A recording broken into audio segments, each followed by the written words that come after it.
प्रणाम। जय जिनेन्द्र।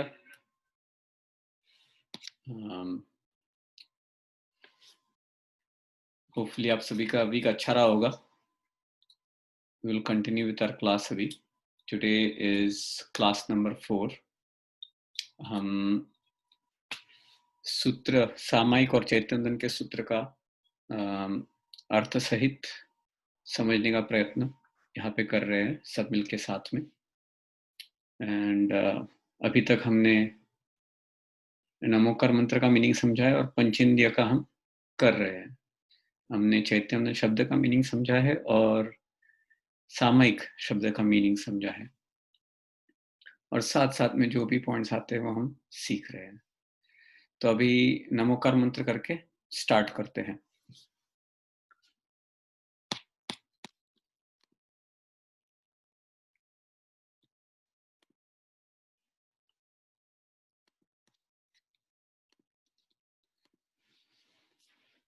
नमो अरिहंतानं नमो सिद्धाणं नमो आयरियाणं नमो उवज्ञानं नमो वैसवगुणम् एक पंचनमोकारो सर्वपापविनाशनं मंगलायनं च।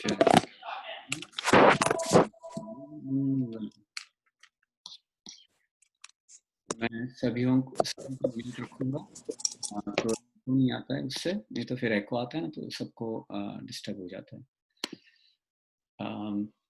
तो हमेशा की तरह हम पहले लास्ट टाइम जो क्वेश्चंस भेजे थे उसका रिवीजन करेंगे, उसके आंसर्स देखेंगे और उसमें कुछ सीखेंगे और फिर आगे बढ़ेंगे।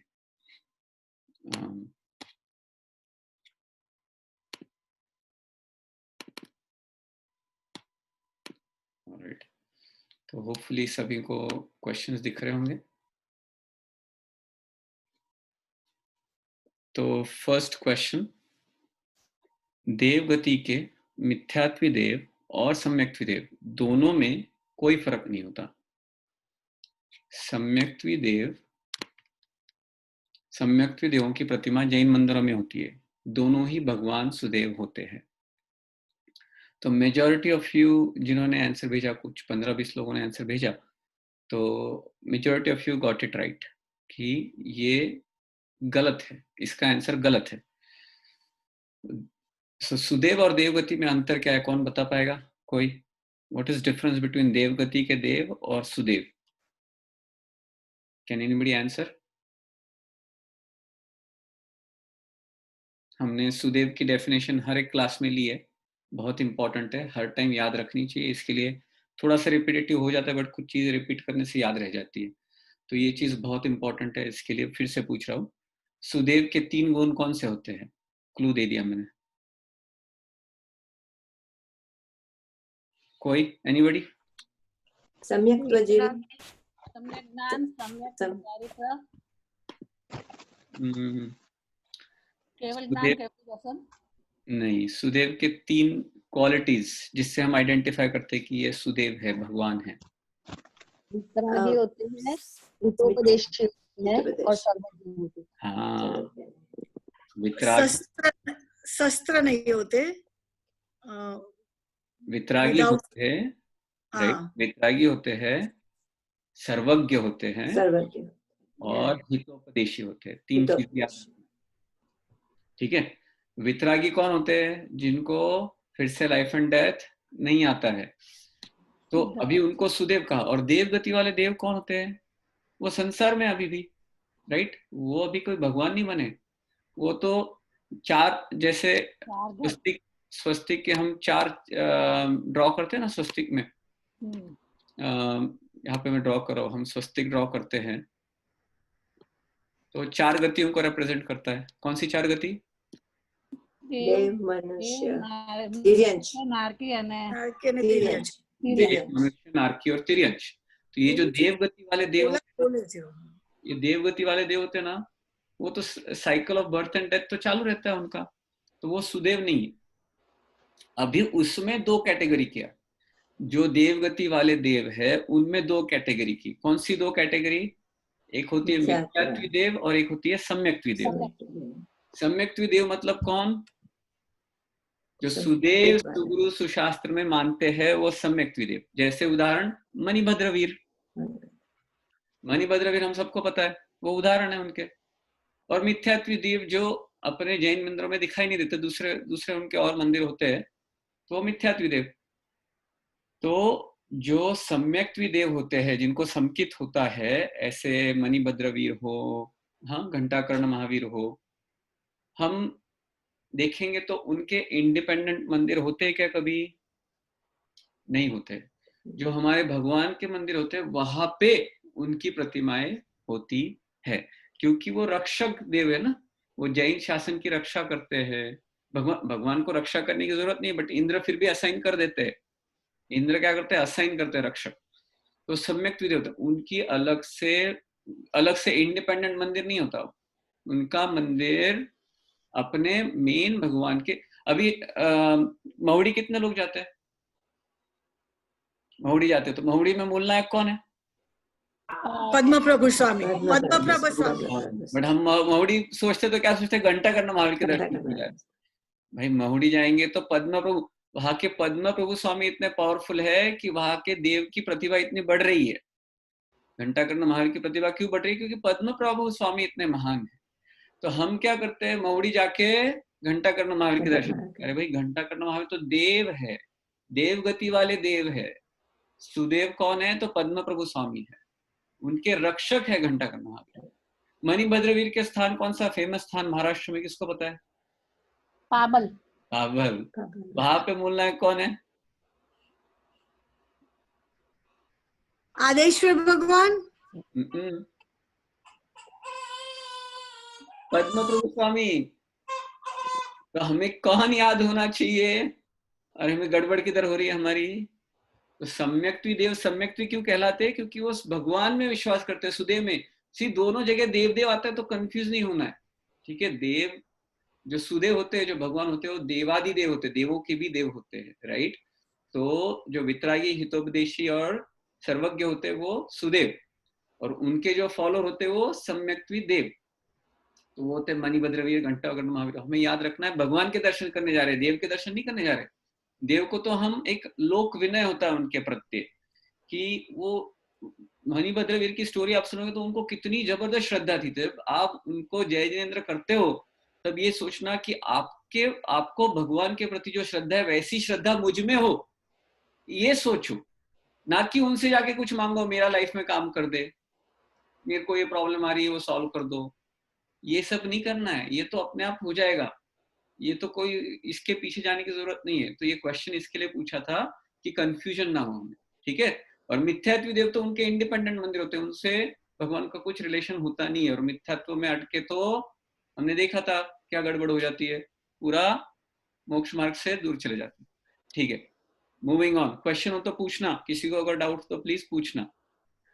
अभी होपफुली सुदेव और देवगति वालों देव का डिफरेंस क्लियर हो गया, और देवगति में जो सम्यक्त्व है और मिथ्यात्व है उनका डिफरेंस क्लियर हो गया। ये दो चीजें होपफुली क्लियर हो गया। अभी मूविंग ऑन।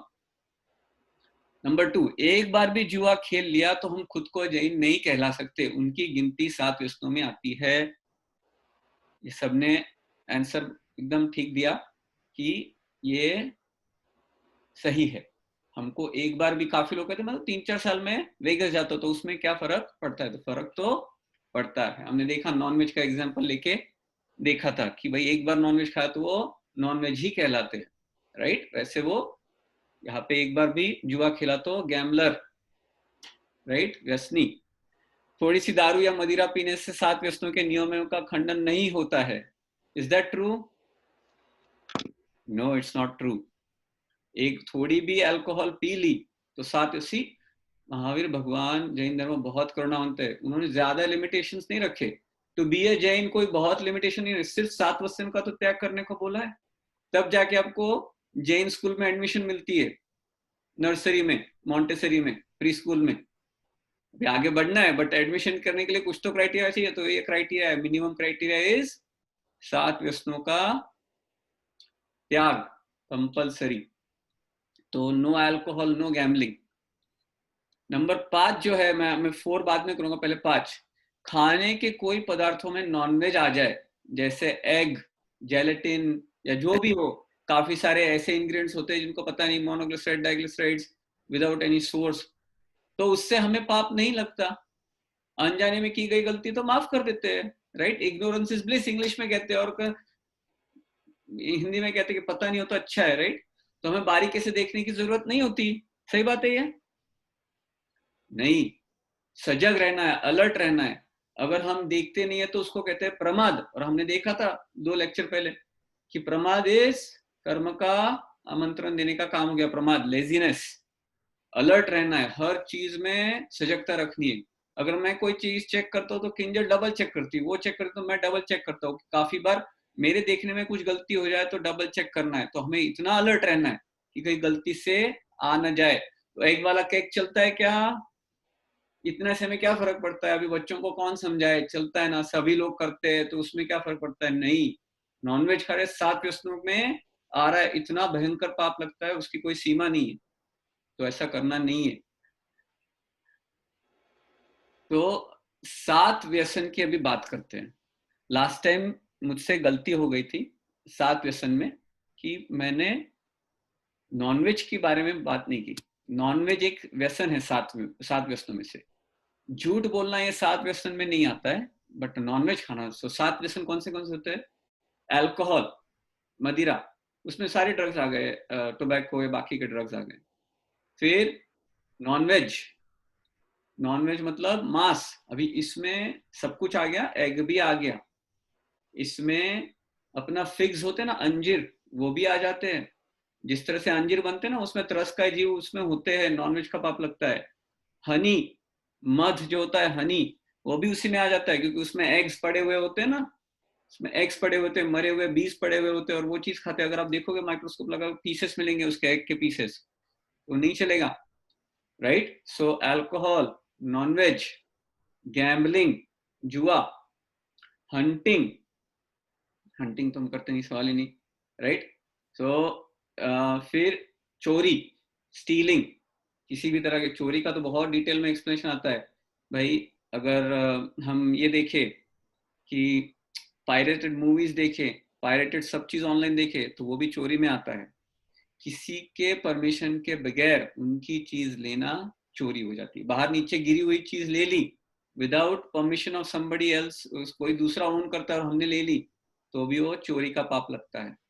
तो चोरी 5, और परस्त्री गमन और वेश्या गमन, ऐसे 7 व्यसन होते हैं। ठीक है, तो वो प्लीज करेक्ट कर लेना, मेरी गलती हो गई थी। मैंने नॉनवेज बताना, मैंने बात की बट उसमें कहना भूल गया, और मैंने कहा कि झूठ कहना एक व्यसन है, तो वो उसमें व्यसन में नहीं आता है। तो 7 व्यसन सभी को क्लियर हो गए होंगे। अभी क्वेश्चन नंबर 4 देखते हैं। मोहनीय कर्मों की वजह से हम सम्यक्त्व और मिथ्यात्व, मतलब सही और गलत में अंतर नहीं कर पाते। मोहनीय कर्म हमें मोक्ष से दूर ले जाता है, ये बिल्कुल सही है। मोहनीय कर्म हमें नशे में धुत व्यक्ति की तरह बना देता है, सही और गलत का डिफरेंस पता नहीं चलता, हमने उस पर डिस्कशन किया था।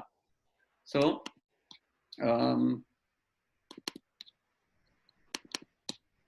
अभी नंबर 6, ब्रह्मचर्य मतलब आत्मा में रहना। तो इसमें काफी लोगों का आंसर थोड़ा गलत आ गया। ब्रह्मचर्य का हमने मीनिंग देखा था, ब्रह्मानी चर्यते। तो ब्रह्मचर्य मतलब ब्रह्माणी मतलब आत्मा, और चर्य तो मतलब आचरण का रहना। तो आत्मा में रहना is the true meaning of ब्रह्मचर्य। तो ये सही आंसर है, आत्मा में रहना इज ट्रू मीनिंग ऑफ ब्रह्मचर्य। ब्रह्मचर्य काफी सारे मीनिंग होते हैं।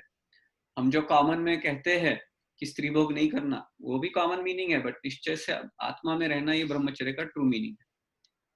नंबर 7, मंदिर में रंगी बेरंगी भड़कीले कपड़े नहीं पहनने चाहिए, इससे भगवान का अभिनय होता है, और क्या होता है, और दूसरों की नजर भटक सकती है, जिससे उनकी भक्ति में बाधा पहुंचती है। और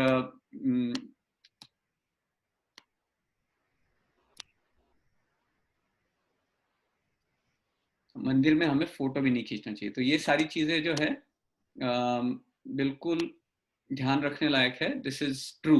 मंदिर में हम बहुत फैंसी कपड़े पहन के आते हैं, ध्यान नहीं रखते हैं, बाल खुले छोड़ना, ये सारी चीजें जो है भगवान का अविनय करती है। हमने देखा था कि ladies should cover their head, right?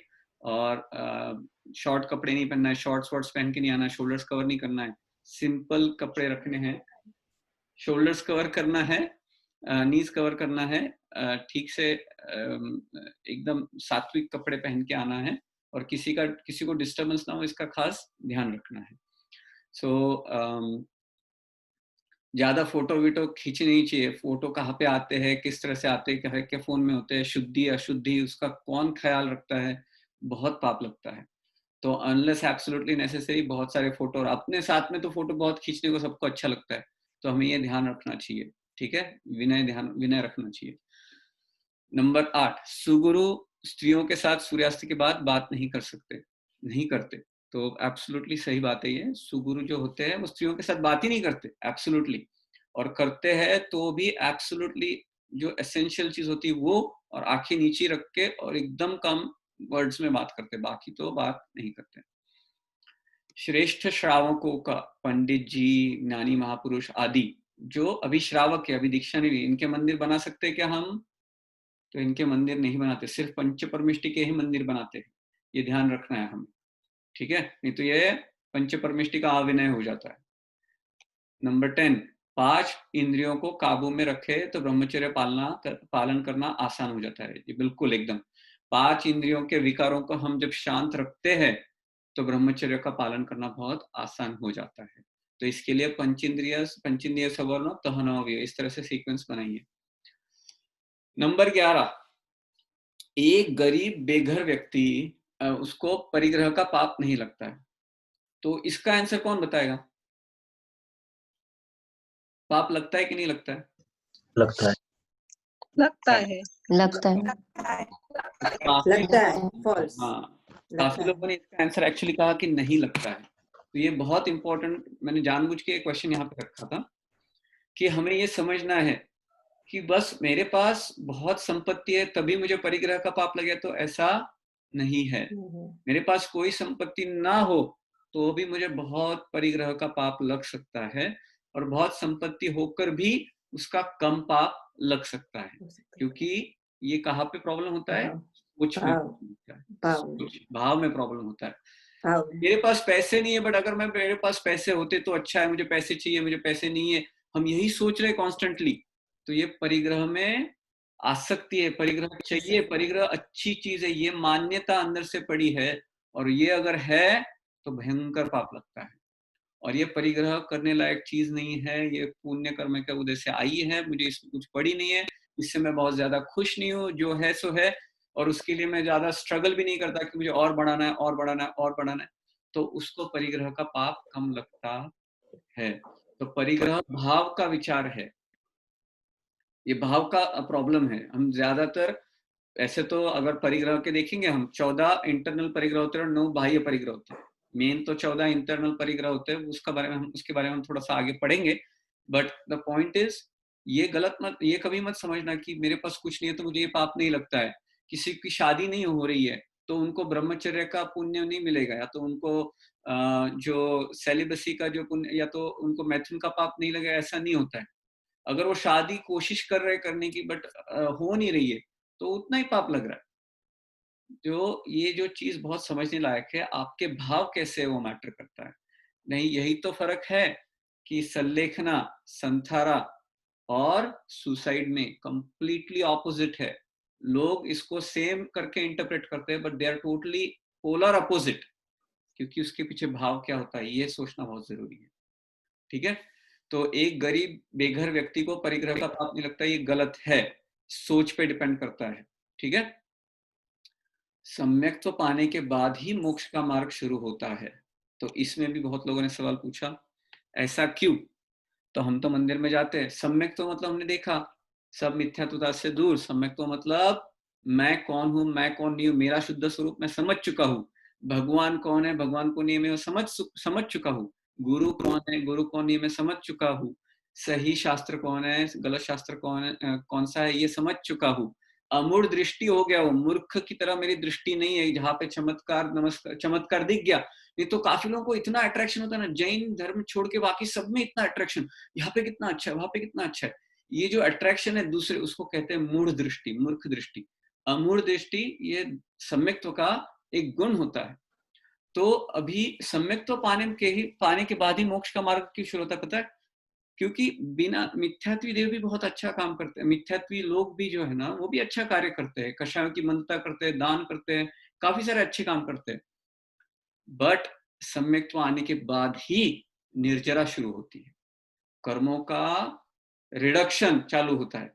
नहीं तो नेचुरली कर्म आ रहे हैं, उनके उदय में आ रहे हैं, उनकी परिस्थिति हो रही है और फिर नए उसके साथ कर्म बंधन कर रहे हैं, तो नेचुरल चलता रहता है। बट जिसको सम्यक्त्व होता है उसका एक्चुअली निर्जरा मतलब कर्मों को निकालना, जो हमने कर्म इतने अट्रैक्ट करके रखे उसको साफ करने का काम चालू हो जाता है, उसी को मोक्ष मार्ग शुरू होना कहते हैं।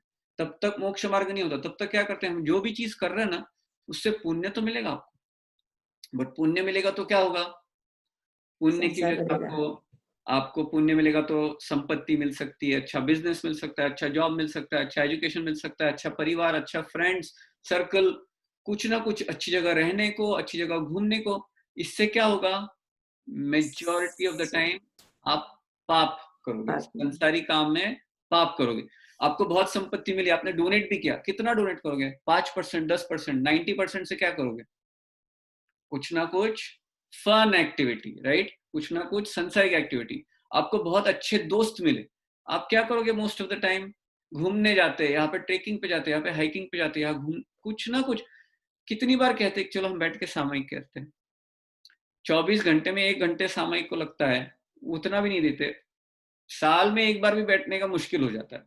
तो हमको जब पुण्योदय आता है तो हम मेजॉरिटी पाप के ही काम करते हैं। इसके लिए मिथ्यात्वियों का भी पुण्य बंधन होता है, सम्यक्त्वियों का भी पुण्य बंधन होता है, बट सम्यक्त्व आने के बाद ही निर्जरा चालू होती है। इसके लिए सम्यक्त्व पाने के बाद ही मोक्ष मार्ग शुरू होता है। इसमें कोई किसी को डाउट है अभी? प्लीज स्पीक अप, अगर किसी को डाउट है तो प्लीज जरूर पूछिएगा।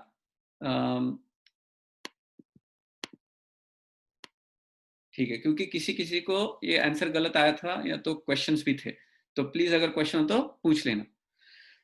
नंबर 13, सुगुरु घर, मंदिर, फ्लैट या ट्रस्ट के मालिक हो सकते हैं। तो परिग्रह में आता है तो वो नहीं, ऐसा कुछ नहीं ओन करते, नहीं ये टाइम है, ऐसा टाइम है, जरूरी है, करना पड़ता है। तो अगर ये सब करना है तो सुगुरु की श्रेणी में आते हैं क्या? तो नहीं। ठीक है, सो इतने 13 क्वेश्चंस हो गए। अगर किसी को कोई डाउट हो तो प्लीज पूछिए, नहीं तो विल गो ऑन टू पंचेंद्रिय सूत्र। Any questions anybody? अच्छा ठीक है, चलो अभी पंचेंद्रिय सूत्र का स्टार्ट करते हैं, प्रारंभ करते हैं। बिफोर आई स्टार्ट पंचेंद्रिय सूत्र, आप सबको ये बताना है कि हम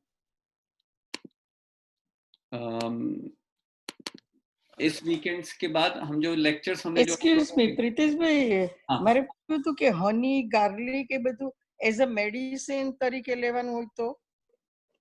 ના, હની છે ને, હવે હની जो होता है ना वो तो देखो, आप हनी कैसे बनता है, हनी बनने की प्रक्रिया कितनों को पता है, मुझे पता नहीं। जो हनी भी होते हैं वो फूल जो होता है उसका नेक्टर सक कर लेते हैं, मुंह में स्वॉलो करते हैं, फिर वो नेक्टर जो होता है मुंह में उनके सलाइवा से मिक्स हो जाता है और फिर वो स्पिट करते हैं उनके किसमें, बी हाइव में। वो जो स्पिट होता है उनका वो हनी बन जाता है, मतलब उनकी थूक अभक्ष हो गई, ठीक है, उनकी थूक और वो जो नेक्टर है वो मिक्स करके हनी हो गया। अभी वहां पे जो हनी है उसमें हनी बी के अंडे पड़े हुए हैं, कोई टूटे हुए, कोई अभी है वो उसमें सब पड़े हुए, उसमें डेड हनी बीज पड़े हुए हैं। तो ये सब क्या हो गया, अभक्ष हो गया, ये बिल्कुल बिल्कुल चलता नहीं है। महाविगय medicine you can not take it either. So mean you think about it, I am just telling you what is it in it. अभी तो मेडिसिन के लिए लोग जो काफी कुछ करते हैं, देखो अगर आप देखो ना, there is always an alternative to everything. मैं भी जब आयुर्वेदिक डॉक्टर को जाता हूँ तो कहते मुझे मध में लेनी, तो मैंने कहा मध हम नहीं खाते, तो मुझे अल्टरनेटिव देते हैं। अभी लोग तो नॉनवेज का भी एक्सक्यूज निकालते हैं ना कि ये नॉनवेज खाने से ये बहुत अच्छा होता है। जैसे हमने वो स्टोरी पता है कि कौवे का नॉनवेज खाए बगैर उसकी तबीयत ठीक नहीं होने वाली थी, बट उसने कहा नहीं, मैंने नियम लिया, मैं कौवे का मांस नहीं खाऊंगा, और ये नियम का पालन करने से उस व्यक्ति की नेक्स्ट भाव में क्या हो गई, सदगति हो गई। नियम में बहुत ताकत होती है, बट कहने का मतलब है कि हर चीज में कुछ ना कुछ गुण तो होते ही है ना। बाकी भले ही कितने खराब गुण हो, कुछ ना कुछ तो अच्छे गुण होते हैं, बट अपना ध्यान रखना है कि उसके मूल में क्या है, अहिंसा है कि हिंसा है, ये हमें ध्यान रखना है। कोई भी लाइफ में निर्णय कर रहे हैं तो ये पहले निर्णय जरूर करना, क्योंकि नहीं तो फिर अगर हम शरीर के लिए अच्छा है ये देखेंगे ना, तो शरीर again we are looking for a body, और बॉडी को करने के लिए हम क्या कर रहे हैं, भयंकर हिंसा में पड़ रहे और अनंत भव का हमारा नुकसान कर रहे हैं। आत्मा का नुकसान शरीर की ध्यान रखने में कर बैठते हैं, तो ये हमें ध्यान रखना है। ठीक है, thank you. Any other question? ठीक है, तो जो वीडियोस हमने अपलोड किए हैं पहले वाले 3 क्लास के, तो अभी हम एवरी वीक जो है पहले वाले वीडियोस डिलीट करते जाएंगे। इस वीकेंड के बाद पहले वाले दोनों वीडियोस डिलीट हो जाएंगे। ठीक है, ठीक है। अभी पंचेंद्रिय सूत्र का हम ये करते हैं, रिवीजन करते हैं।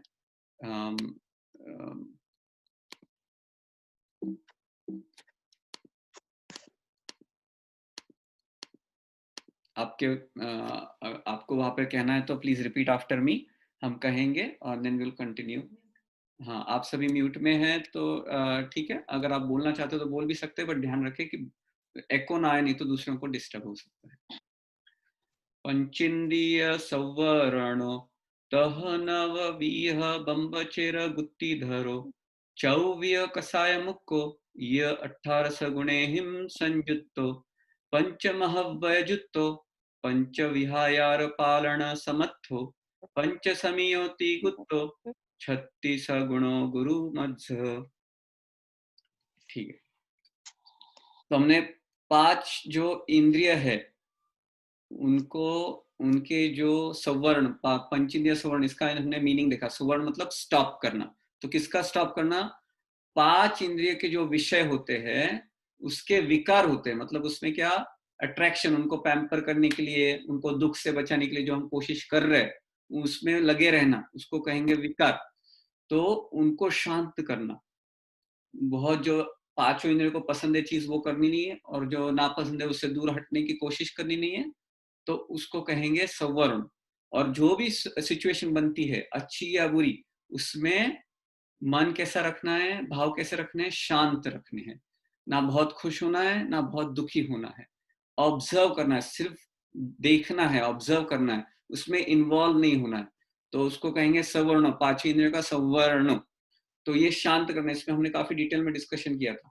ये अच्छे से करेंगे तो हम ब्रह्मचर्य का पालन बहुत अच्छे से कर सकते हैं। तो ब्रह्मचर्य के 9 फेंसेस होते हैं, 9 बाढ़ होते हैं, उसके बारे में हमने लास्ट टाइम देखा था कि ये क्या देख रहे हैं, हम गुरु भगवान के 36 गुण देख रहे हैं, बट क्यों? सामायिक करने से पहले हम स्थापना करते हैं गुरु भगवान के सामने, हमने वो भी देखा था। तो सामायिक करते वक्त गुरु भगवान की स्थापना जब करते हैं तब हमें खुद को भी याद दिला रहे कि सामायिक में जो 48 मिनट्स है मैं साधु बन के रहने वाला हूँ, तो मुझे भी ये सारी चीजें 48 मिनट्स तक कम से कम करनी है। कोई 1 सामायिक करता है, कोई 2 करता है, या कोई 3 करता है। 3 के बाद तो सामायिक पार नहीं पड़ती है, अनलेस आप औषध लेके बैठे हो तो हमने देखा 5 इंद्रिय के विकार, उसको कंट्रोल करना है। फिर 9 ब्रह्मचर्य के जो कंपाउंड है उसके बारे में देखा अभी, और ब्रह्मचर्य का दूसरा मीनिंग भी देखा हमने कि ब्रह्मचर्य मतलब ब्रह्मानी चरित, आत्मा में रहना। तो अभी फोकस किस पे करेंगे? हमने 9 जो सभी को पता है, स्त्री भोग के जो 9 कारण होते हैं उसके हमने देखा था। पशु, नपुंसक, स्त्री, इनके बारे में हमने डिटेल में देखा था कि कहाँ पे रहना है, कहाँ पे नहीं रहना है, कहाँ पे दीवार शेयर होती है वहां पे नहीं रहना है, क्या देखना है क्या नहीं देखना है, किस तरह से सोचना है। ये सारी द्रव्य से चीजें साधु भगवान करते हैं, और मन से जो है पूरे आत्मा में रहने की कोशिश करते हैं। अभी कोई सवाल पूछेगा कि जो हमने इंद्रिय के जो 5 जो हमने जो 23 विषय होते हैं या तो 252 जो विकार होते हैं, हम सबको डेली पसंद है, हमको कुछ सुनना, अच्छा सुनना पसंद है, टेस्ट अच्छा खाना पसंद है, अच्छा देखना पसंद है, अच्छा स्मेल करना पसंद है। तो ये सब चीजें पसंद है तो वो क्यों ना करे, क्यों मिजरेबल रहे? Why should we be miserable? ऐसा क्या होता है कि हम मिजरेबल रहे और उसको हम धर्म कहें? ऐसा कैसे पॉसिबल है? ये किसी को सवाल आता है? हमको जो पसंद चीज है वो नहीं करे और जो नापसंद चीज है उनसे दूर नहीं हटे, जिससे तकलीफ होती है वो चीजें हम खुशी खुशी एक्सेप्ट करें। तो ऐसा क्यों करना चाहिए? सच्ची में करने लायक चीज है ऐसी? कभी सोचा है आपने? साधु भगवंत करते हैं, भगवान ने किया है, बट अगर मुझे करना है तो ऐसा क्यों करना है? कभी किसी ने सोचा है? इसका कोई आंसर है किसी के पास? संयम में आने के लिए। संयम में आना है, बट क्यों संयम में क्यों आना है? वही ना, आपने कंट्रोल किया, मतलब कंट्रोल का दूसरा ही मीनिंग संयम है, राइट? ब्रह्मचर्य का ऑपोजिट और दूसरा सिनोनिम संयम है। तो ये क्यों करना है? क्यों हमें मिजरेबल रहना है, राइट? जो पसंद चीजें हैं, जो हमें बहुत पसंद है, उससे दूर रहना है, और जो नापसंद चीजें उसको एक्सेप्ट करना है। तो वी आर मिजरेबल, राइट? मुझे गर्मी पसंद नहीं है और मुझे गर्मी में बिठाओ, मैं पसीना पसीना हो जाता हूँ, परेशान हो जाता हूँ, फिर मैं कंप्लेन करता हूँ, ये कहाँ पे आ गया, मैं क्या किया, पंखा लगाने को बोला था उसको, एसी लगाने को बोला था। हमारी कंप्लेनिंग चालू हो जाती है, वो ऐसा करते हो, ऐसा करते हो, मेरा ध्यान नहीं रखते। हम तो मिजरेबल हो जाते हैं। साधु तो इसको खुशी खुशी एक्सेप्ट करते हैं। तो ऐसा हमें क्यों करना चाहिए? नहीं, वो समता में रहने के लिए। एक ने कहा समता में रहने के लिए, और दूसरा किसी ने कुछ तो कहा इंद्रियों के सुख है ये, हम इंद्रियों के सुख देख रहे हैं भारी। हाँ, इंद्रियों के सुख देख रहे हैं, बट सुख तो अभी वही दिख रहा है ना, कर्म बंधन को, आत्मा का सुख देखे नहीं इसलिए। हाँ। तो जो साधु महाराज होते हैं ना, वो तो उससे भी बढ़िया अंदर के सुख में पड़े रहते हैं। उनको इन बाहर की चीजों से कुछ पड़ी ही नहीं है। आया तो आया, गया तो गया, हुआ तो हुआ, नहीं तो नहीं, उनको कुछ पड़ी नहीं है। क्योंकि हमको जब भी कोई, आप देखो ना, बच्चों को कोई नया टॉय दे दो आप बच्चे को, तो उनके पहले वाले टॉय कितने भी पसंद हो, कितने भी महंगे हो, उनको वो पसंद आता है क्या? They forget about it, all they care about this new toy, क्योंकि उनको उसमें आनंद मिल रहा है।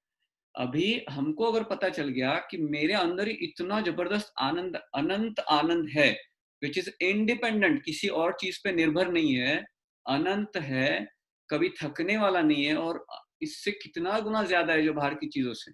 जब वो उसमें रहते हैं, आत्मा में रहना, ब्रह्मानी चर्यते, आत्मा में रहना, उस आनंद का अनुभव करना और उसमें रहना, जब आप ये करते हो, तो ये बाकी की सारी चीजें क्या रखती है?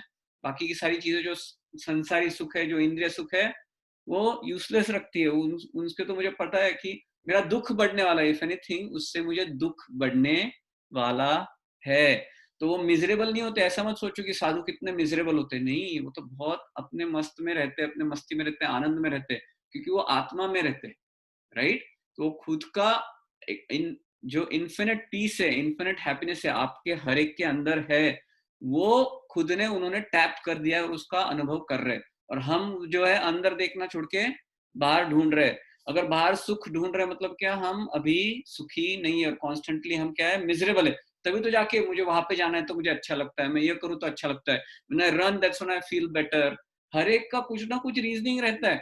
मतलब क्या हो गया? बाकी के टाइम हम क्या है? नाखुश है ना। उस टाइम पे अगर खुश है तो बाकी के टाइम हम कंप्लेन करते रहते। बाकी के टाइम पे अगर हम नाखुश है तो मतलब हम अभी तक अपने अंदर जो इन्फिनिट हैप्पीनेस है उसको अभी हमने टैप किया ही नहीं है। तो उधर जाना है, उसको टैप करना है, उसकी शोध करनी, उसका सर्च करना है। अगर वो करने लगे तो ये सारी चीजें ऑटोमेटिक होती जाएगी, ठीक है? बट तब तक हमें बहुत पुरुषार्थ करना है, कोशिश करनी कि we stay away from these things. नहीं तो उसमें जब डूब जाते तो अंदर अपना फोकस आ ही नहीं सकता, ठीक है? तो हमने पहले वाले 5 जो 36 गुण होते हैं गुरु के, उसमें से पहले 5 जो इंद्रियों को कंट्रोल करना, दूसरे 9 जो है ब्रह्मचर्य के देखे। तो अभी कितने हुए? 9 + 5 = 14। अभी बचे जो फर्स्ट 18 में से बचे लास्ट 4, कौन से? 4 कषाय, क्रोध, मान, माया और लोभ।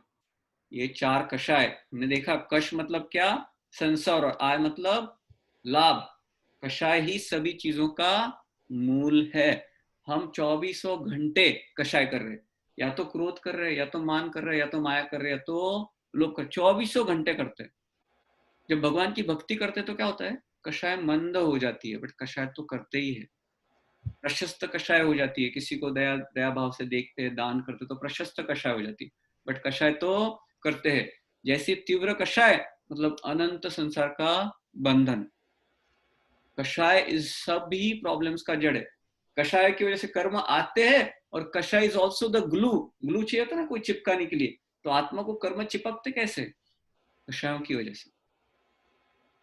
कषाय जो हमारे रेगुलर स्वाध्याय में आते हैं संडे को, सबको कषाय के बारे में पूरा डिटेल में पता है। हमने इतने घंटे तक, इतने क्लासेस तक इसका डिस्कशन किया है। बहुत बहुत इंपॉर्टेंट चीज है, इसको हमें समझना है, जानना है, और इसके ऑपोजिट समझने हैं। तो पहले तो 4 कषाय जो है उनका नाम और उनके ऑपोजिट वर्ड्स ये जान लेते हैं। तो जो रेगुलर क्लास वाले छोड़ के हम बाकी को पूछते हैं, क्रोध का ऑपोजिट क्या होता है? शांति। शांति। और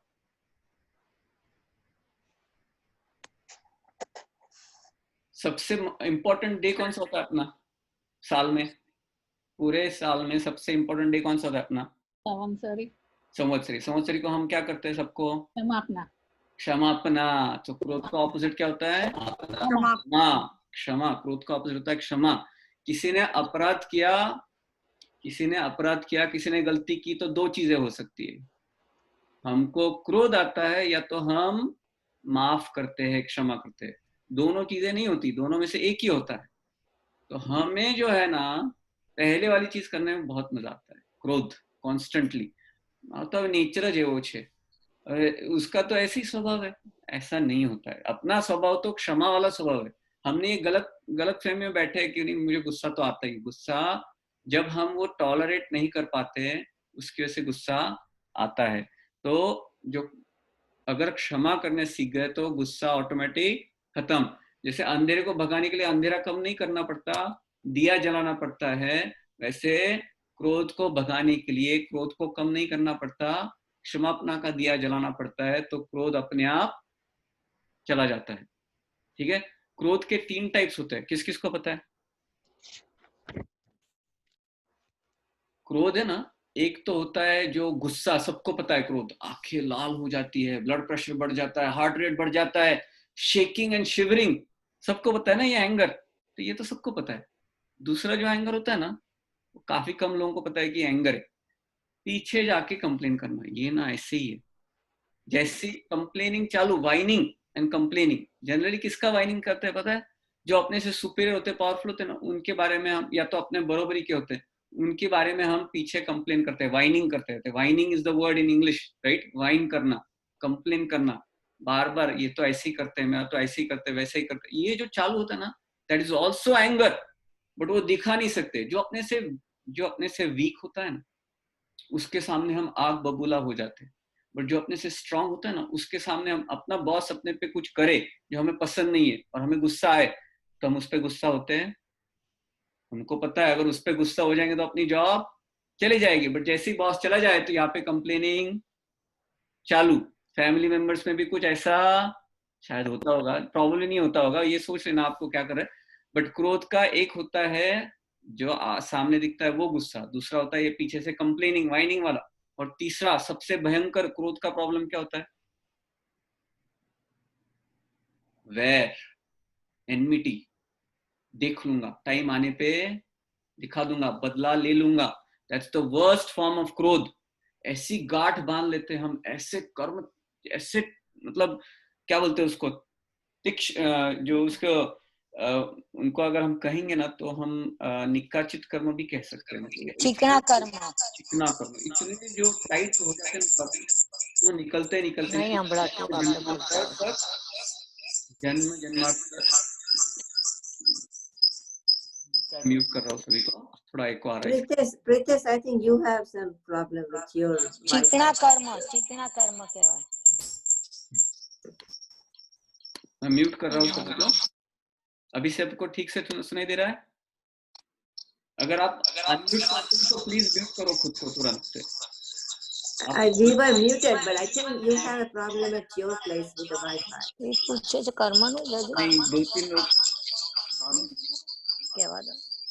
प्लीज अनम्यूट मत करिए, मैं म्यूट कर रहा हूँ सभी को।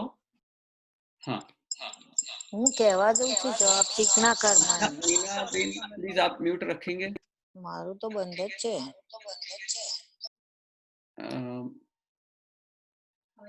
हाँ, थैंक यू। तो अभी जो है हमने क्या कहा, जो इतना तीव्र वैर जब बनता है तो जन्म जन्मांतर तक की गांठें बन जाती है। तो जो व्यक्ति आपको पसंद नहीं है ना, इतना ध्यान रखें, सबसे पहले उनको क्षमा करो। अगर आप उनको क्षमा नहीं करोगे ना, बहुत टाइम तक उनके साथ रहना पड़ेगा, इतना ध्यान रखो। अगर आपका बॉन्डिंग हो गया ना, कर्म का बॉन्डिंग, गलत भी बॉन्डिंग, मतलब वो बार बार आपका एक दूसरे से मिलना पक्का, मतलब जो व्यक्ति आपको पसंद नहीं है उसको सबसे पहले जाके क्षमा करो उसको, नहीं तो आपको उसके साथ जन्म जन्मांतर साथ में रहना पड़ेगा, किसी न किसी फॉर्म में कांटेक्ट होता रहेगा। तो अगर क्षमा करनी है तो सबसे पहले उनसे क्षमा चालू करो और सबको क्षमा करो। तो वैर सबसे भयंकर क्रोध होता है। तो हमने 3 टाइप के क्रोध देखे, और क्रोध का ऑपोजिट क्या होता है? क्षमा। क्षमा आती है तो सहनशीलता आती है, टॉलरेट करने की ताकत आती है, राइट। क्षमा वीरस्य भूषणम। भगवान महावीर को कितने तकलीफ दी, पर उनकी ताकत कितनी थी उनके पास, फिर भी उन्होंने लेट गो किया ना।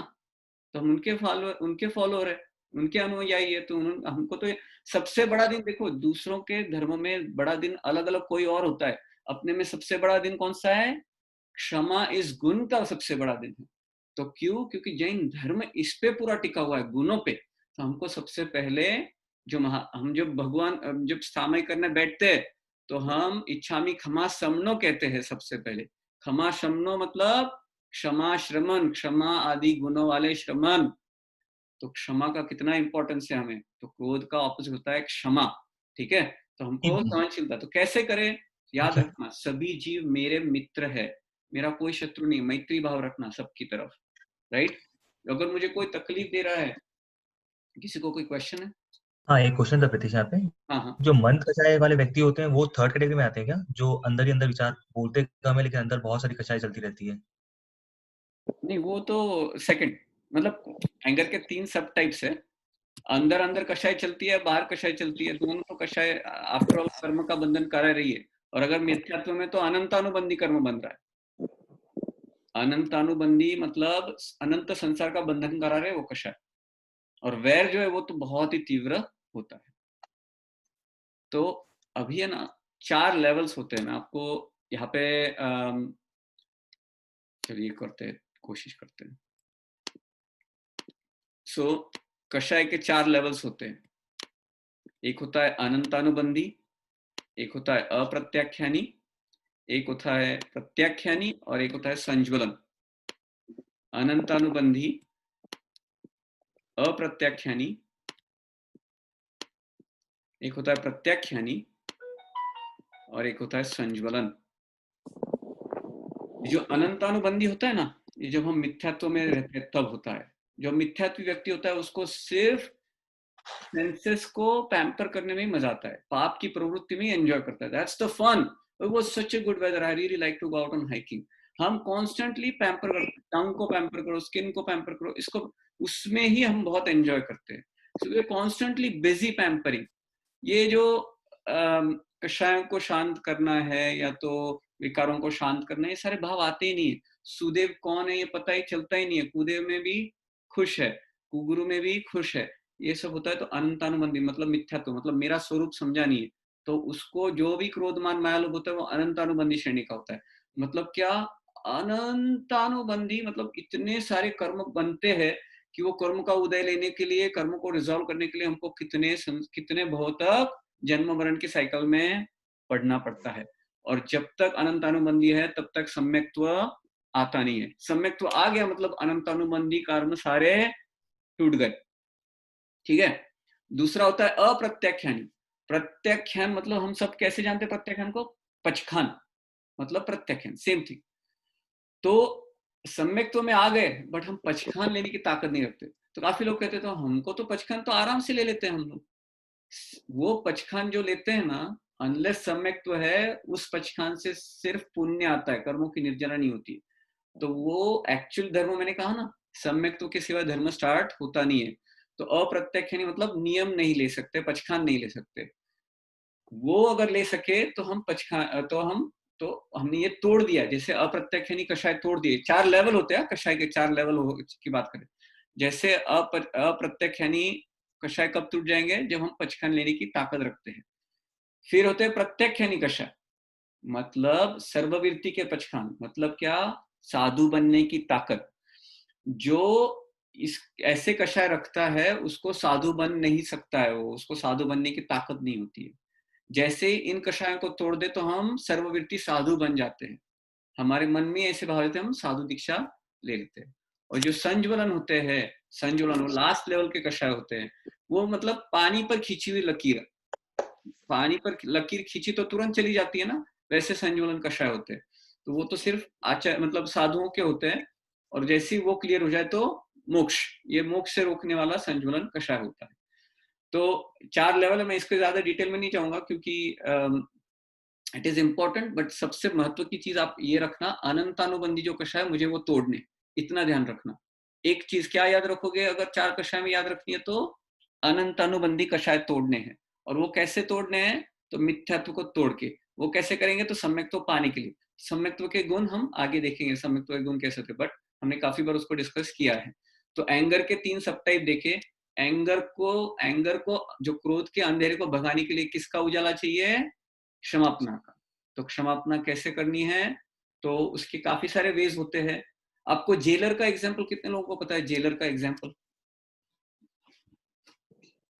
जब अगर कोई चोरी करता है, अगर मैं चोरी करता हूं और जेलर ने डिक्लेयर किया कि इसको 100 कोड़े मारो, इसने जो चोरी की उसकी वजह से, और जो वो जेलर है, मतलब जज ने डिसाइड किया इसको 100 कोड़े मारो, और जो जेलर है जहां जिस जेल में वो जेलर मुझे 100 कोड़े मारता है, तो मुझे किस पे गुस्सा आना चाहिए? कौन बताएगा इसका आंसर? मुझे किस पे गुस्सा आना चाहिए? जज पे। जज पे गुस्सा आना चाहिए। और किसी को आंसर है? जेलर। मारा तो मुझे जेलर ने ना, तो किस पे गुस्सा आना चाहिए? जेलर तो काम कर रहा था। जेलर तो काम कर रहा था, जज ने डिसीजन दिया था। वो जज ने डिसीजन क्यों दिया मारने का?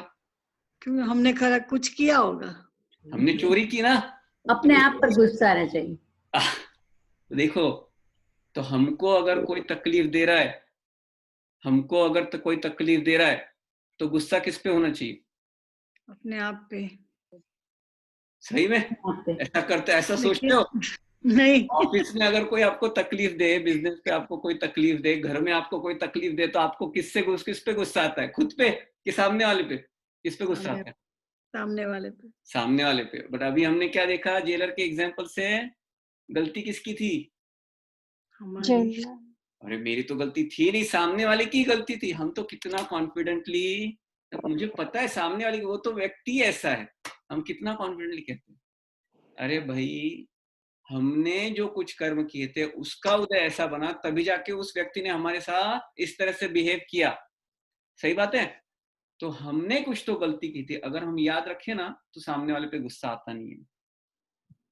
हम उनको थैंक यू कहना चाहिए हमें, कि मेरे जो कर्म है वो मिटा रहे, वो जो खराब कर्म है वो उदय में आके वो मिटा रहे। Thanks to them, I am very thankful to them. जो सो नेक्स्ट टाइम जो कोई आपको तकलीफ दे रहा हूँ, उसको थैंक यू बोलना।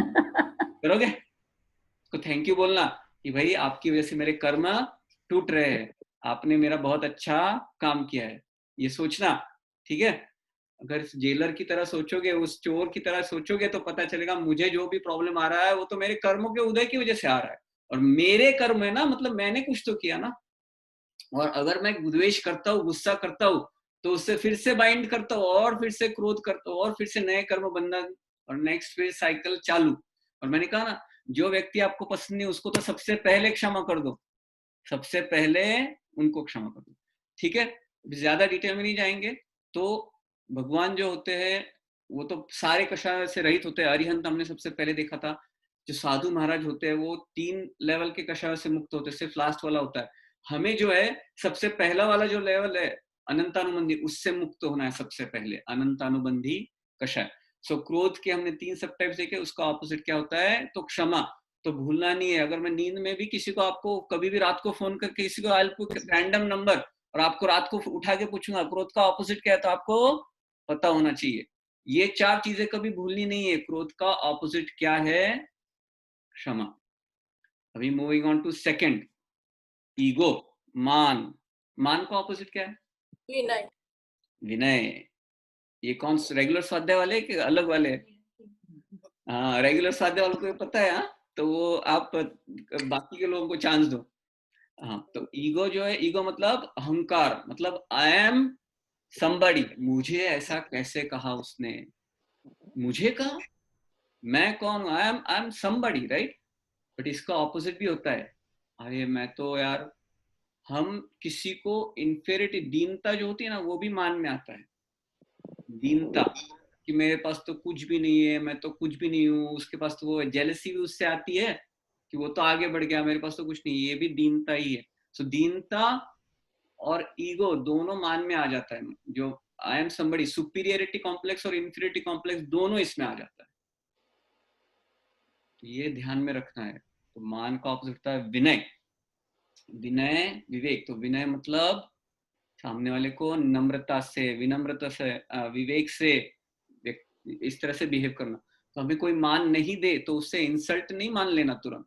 वो मेरा इंसल्ट किया, मैं तो तोड़ फोड़ के चला जाऊंगा, मैं तो छोड़ दूंगा, मैं तो उनको नुकसान कर दूंगा। ये सारी चीजें जो है ना, ये मान दिखाती है। और जहाँ पे मान होता है ना, वहां पे प्रोग्रेस रुक जाता है। आप देखोगे कोई भी MBA, कोई भी बिजनेस स्कूल में जाओगे ना, वो कहेंगे अगर आपको टॉप पोजीशन पे जाना है और वहां पे रहना है ना, humility is very important. Humility मतलब क्या? विनय।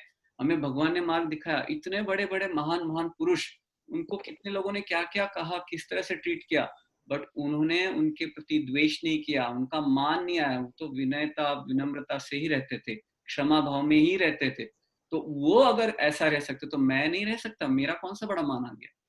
मेरे पास ऐसी कौन सी चीज है? उनके सामने तो मेरे पास कुछ भी नहीं है ना। अगर आप प्रॉपर्टी देखोगे तो we have nothing in front of what they had, the money they had, nothing. Business देखोगे, पोजीशन देखोगे, नॉलेज देखोगे, आप जो कुछ भी देख लो, उनके पास सब कुछ। पावर देखोगे, उनके पास सब कुछ था, फिर भी सबसे ज्यादा क्या था? विनय था।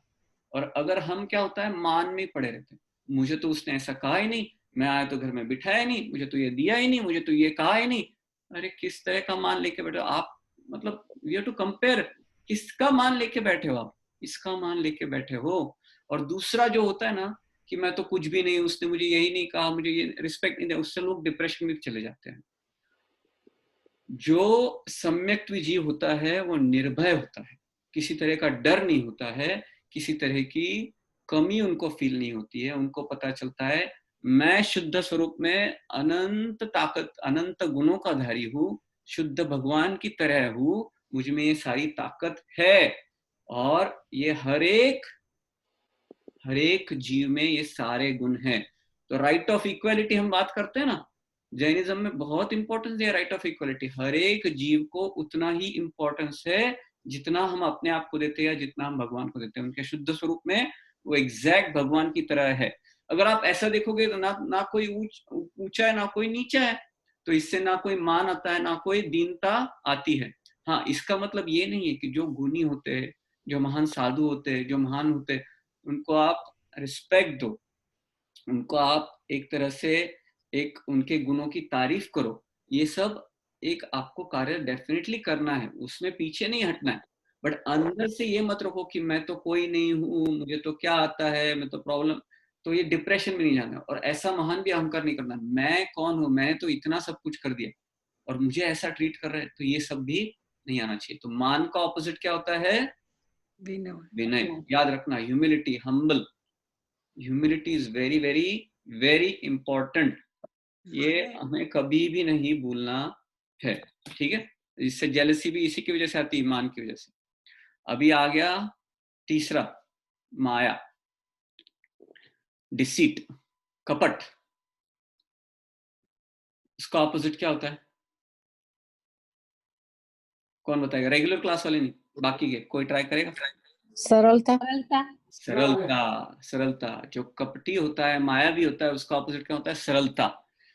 जो मायावी होता है ना, उस पे कभी कोई विश्वास रख सकता है? एक बार आप फंस जाओगे, बट नेक्स्ट टाइम मैं तो ध्यान रखूंगा भाई, उनके साथ डील करना है तो ध्यान। तो अगर आप माया करते हो तो आपको लगता है किसी को कुछ पता नहीं है, सबको पता होता है। जो सरल व्यक्ति होता है ना, उसके साथ सभी को रहने में अच्छा लगता है। जो डिसीटफुल होता है, मायावी होता है ना, उसके साथ हैंग आउट करते वक्त भी 10 बार सोचते हैं। और ये तो बाकी के लोगों का हुआ। जो खुद माया करता है ना, वो भी हमेशा डरा हुआ रहता है, मेरा सच कहीं बाहर ना आ जाए। एक झूठ छुपाने के लिए 100 और झूठ, हमेशा डर, कॉन्स्टेंटली एंजाइटी कि किसी को पता चल जाएगा मेरा सच्चा स्वरूप कैसा है। माया में 3 चीजें होती, 3-4 चीजें होती। एक तो जो जैसा है ना, मुझ में कुछ गुण है तो बड़ा चढ़ा के बताने का, मुझ में कुछ ऐसा दुर्गुण है तो उसको कम करके बताने का, दोनों माया है। मुझ में कुछ है उसको छुपाने का, और जो नहीं है वो दिखाने का, ये सब माया में आता है। कभी कभी माया में सच भी बोलते हैं, बट उसमें इंटेंशन गलत रहते हैं। किसी की सीक्रेट दूसरे को बताती, मैंने तो सच ही बताया, मैंने कहाँ गलत बताया, कहते ना। तो हमने सच बोल दिया, फिर भी वो माया हो गई, क्योंकि आपको पता है कि अगर मैं ये चीज यहाँ की यहाँ कर दूंगा तो क्या होगा, सब इक्वेशन केमिस्ट्री बिगड़ जाएगी और मेरा काम निकल जाएगा। जो काफी बार ये मिथ होता है कि अगर माया नहीं करेंगे ना, डिसीट नहीं करेंगे ना, झूठ नहीं बोलेंगे तो बिजनेस नहीं कर पाएंगे, सक्सेसफुल नहीं होंगे लास्ट में। ये तो करना पड़ता है, that is part of business. अच्छा बिजनेस, ये बोलते हैं ये इतना है ना, राजा हरिश्चंद्र है, हम ऐसा करते हैं, राजा हरिश्चंद्र है, क्या बिजनेस कर पाएगा, गलत। हमसे नहीं हो रहा है ना, तो अगर दूसरा कोई सरल है तो उसको अप्रिशिएट ही करना है। और ये याद रहे, हमारा जो भी सक्सेस आ रहा है या तो नुकसान हो रहा है ना, वो अपने कपट की वजह से नहीं हो रहा है, वो अपने कर्म के उदय से हो रहा है। जो सम्यक है उसको ये क्लियर रहता है दिमाग में, तो उसको कपट करने का कोई काम ही नहीं बनता है। वो तो मुझे जो मिलने वाला है वो तो मिलने वाला है, मैं तो अपना पुरुषार्थ करता रहूंगा, जो मिलना है वो मिलना है, और जो नुकसान होना है, कितना भी पुरुषार्थ करते तो नुकसान होने वाला, तो नुकसान होने वाले। बट जो कपटी है उसकी क्या एक मिथ रहता है, उनको एक गलत फहमी रहती है कि मैंने ऐसी ट्रिक करी ना, मैंने ऐसी आइडिया की, इसकी वजह से मेरे को इतना प्रॉफिट हो गया, तो मुझे इतना प्रमोशन मिल गया, तो मुझे ये चीज मिल गई। तो खुद को कर्तृत्व भाव आता है कि मैंने किया, ये पूरा मान को लाता है। फिर ये माया और मान साथ साथ में, चारों का शायद साथ में ही चलते हैं। बट जो सरल व्यक्ति होता है, उसको सम्यक होता है, उसको पता होता है कि जो होने वाला है वो कर्म के उदय से, परिस्थिति जो है कर्म के उदय से होने वाली है। मन स्थिति मेरे काबू में होती है, तो मन स्थिति पे मुझे फोकस करना है, और मैं मन से किसी के साथ कपट नहीं करूंगा। और जो कपटी नहीं होता ना, उसके साथ आपको भी घूमने साथ में रहने को अच्छा लगता है कि भाई ये तो है ना सरल आदमी है, जो कहेगा ना अच्छा ही कहेगा, तो आपको भी उनके साथ रहने में अच्छा लगता है, और निर्भयता से रह सकते हो। जैन धर्म आपको निर्भय बनाता है, सम्यक तो आपको निर्भय। 7 प्रकार के भय आते हैं, उनसे दूर, सब तरह के भय दूर चले जाते हैं जब सम्यक तो आता है तो, ठीक है। तो डिसीट मतलब कपट, हमने उसके सब टाइप्स देखे, और उसका ऑपोजिट क्या है देखा हमने, सरलता। सरल व्यक्ति होना चाहिए, सरल होगा तो ही प्रोग्रेस होगा। जो कपटी होता है, जो शल्य के साथ होता है, उसको सम्यक होता नहीं है, मिथ्यात्व में ही पड़ा रहता है। सरलता में बहुत इंपॉर्टेंस है, सरलता के सिवाय हम आगे बढ़ नहीं सकते, वहां के वहां ही रहेंगे। तो ये याद रखना है। अभी चौथी कक्षाएं, लोभ। ये बहुत शॉर्ट में जा रहा हूँ, एकदम ऊपर के लेवल पे, ज्यादा डीप नहीं जा रहा हूँ। हमको सबको ऐसा भी नहीं लगना चाहिए कि अरे यार इतना डीप है, मैं कैसे कर पाऊंगा। I am trying to keep it as easy as possible. But अगर आपको कुछ क्वेश्चन हो तो फील फ्री टू स्टॉप। अगर आपको कुछ ज्यादा पूछना है तो वो भी बताइए, और ज्यादा डीप हो गया तो वो भी बताइए, उसमें भी मैं चेंज कर लूंगा, ठीक है। लोभ, लोभ जो होता है ना, ग्रीड, उसको पाप का बाप नहीं, पाप का दादा कहते हैं। सबसे भयंकर चीज होती है लोभ, वांट। लोभ का ऑपोजिट कौन है? अभी ये जो रेगुलर क्लास वाले वो मत बताना, बाकी संतोष, संतोष, संतोष, संतोष के दान। लोभ का ऑपोजिट दान। क्या होता है? दान होता है कि संतोष होता है? संतोष, संतोष, दान, दानवीर, दानवीर। तो एक्चुअली संतोष होता है, सही कहा आपने पहले। क्यों? अरे दान करने के लिए भी मैं ज्यादा ग्रीड कर सकता हूँ, मुझे ज्यादा पैसे कमाने, क्यों? क्योंकि मुझे ज्यादा दान करना। ऐसे नहीं। संतोष जो ग्रीड, वांट की जो ऑपोजिट शब्द है, वांट मतलब लोभ, लोभ का ऑपोजिट जो है वो क्या है? संतोष। ये वाक्य मैंने पहले भी कहा था रेगुलर स्वाध्याय में, अभी यहाँ पे नहीं कहा था। ये कभी सुना होगा आपने, तृष्णा की खाई बहुत भरी, रिक्त रही। किसी ने सुना ये? तृष्णा मतलब क्या, किसको पता है तृष्णा? इच्छा, इच्छा, वांट, तृष्णा, इसकी तृष्णा कुछ तो चाहिए। तृष्णा की खाई मतलब वैली, तृष्णा की जो वैली होती, खाई होती, बहुत भरी, हमने बहुत सारी चीजें भरी, बट रिक्त रही, एम्प्टी। कितना भी आप भरो उसमें, मुझे ये चाहिए वो ले लिया, वो चाहिए वो ले लिया, जो भी दुनिया की चीजें चाहिए सब मैंने खरीद ली, मांग ली, ले ली, फिर भी जो है ना वो खाई जो है वैली कभी भरती नहीं है, उसमें और डालो और डालो और डालो, कभी भरती नहीं है। उसको भरने के लिए क्या चाहिए होता है? संतोष की एक बूंद उसे भर देता है। आप दुनिया की लाखों चीजें लेके आओ बट वो खाई नहीं भरेगी, बट संतोष की एक बूंद लेके आओ वो पूरी खाई भर देता है।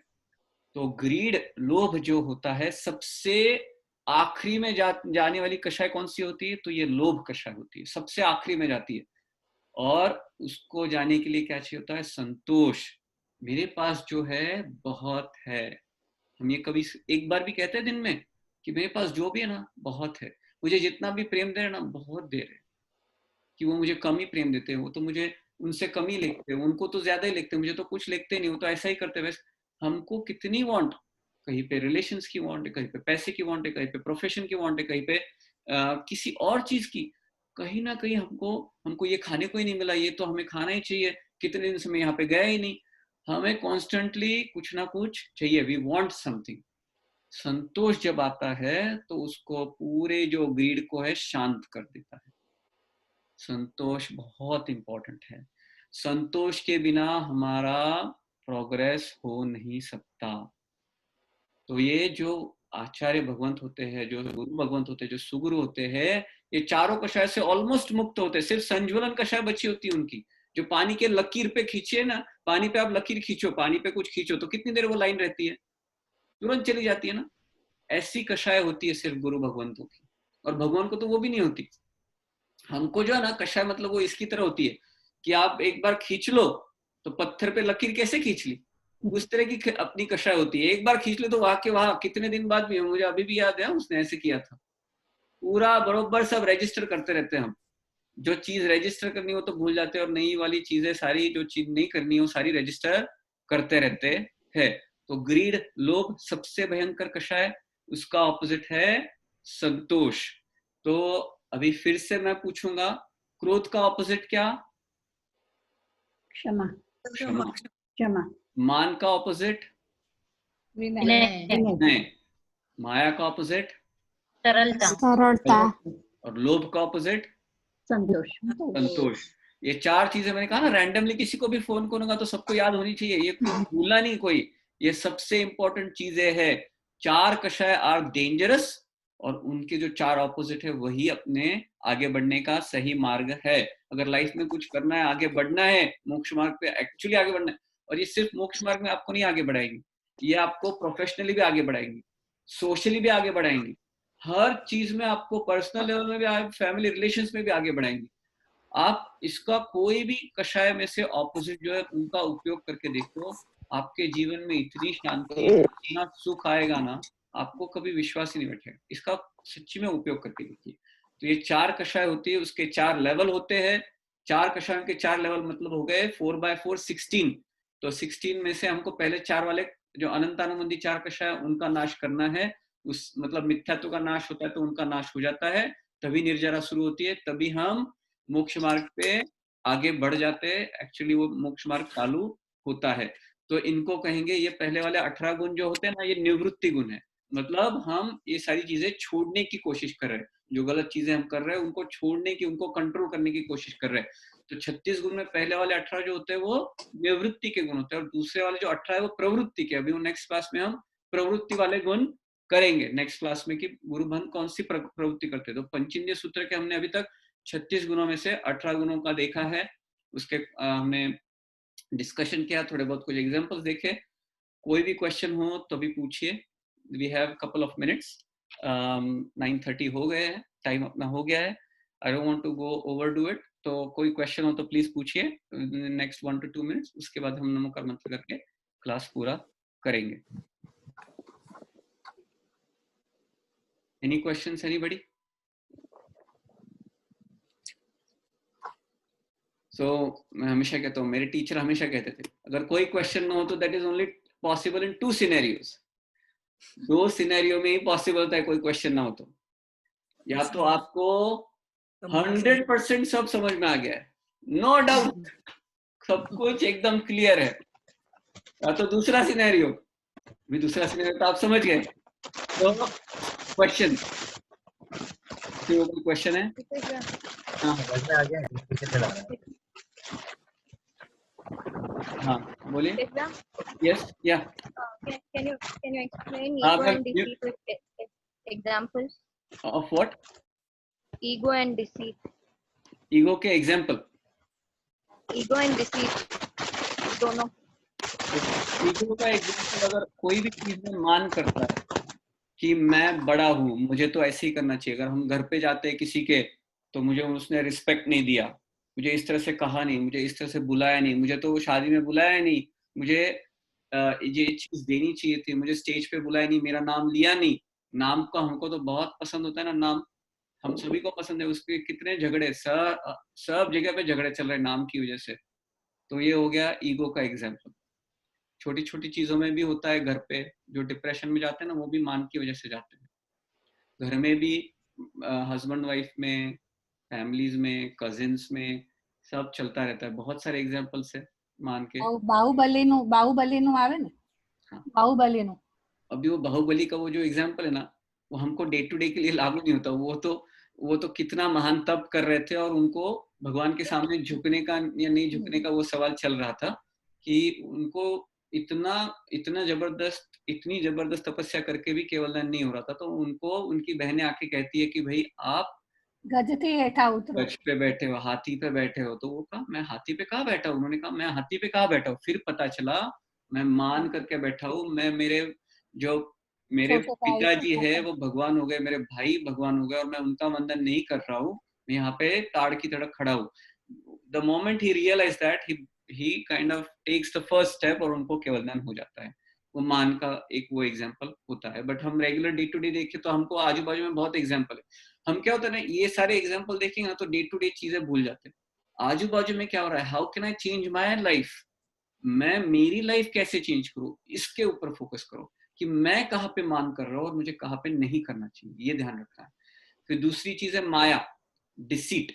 हम अपना जो है ना, कहते हैं ना बहुरूपी, काफी लोग कहते हैं बहुरूपी यार, सबके सामने अलग बोलता है, घर पे अलग बोलता है। किंजल कहेगी ये प्रीतेश जो है ना, सबके सामने अलग बिहेव करता है और मुझे पता है कैसे बिहेव करता है। तो वो हो गया माया, कि सबके सामने अलग रूप और अंदर अलग रूप। तो does that help you Anu? Does that answer your question? Yes. हाँ, एनी अदर क्वेश्चन? ठीक है, अगर क्वेश्चन पूछे नहीं तो हम नमोकार मंत्र शुरू करते हैं। नमो अरिहंताणं, नमो सिद्धाणं, नमो आयर्याणं, नमो उवज्झायाणं, नमो लोये सव्वसाहूणं, एसो पंचणमुक्कारो सव्वपावपणासनो, मंगलाणं च सव्वेसिं परमं हवै मंगलम्। जिनाज्ञावृद्ध कुछ भी जाने अनजाने मन कहा हो तो मन वचन का ऐसे मिच्छामि दुक्कडम। जय जिनेन्द्र। जय जिनेन्द्र।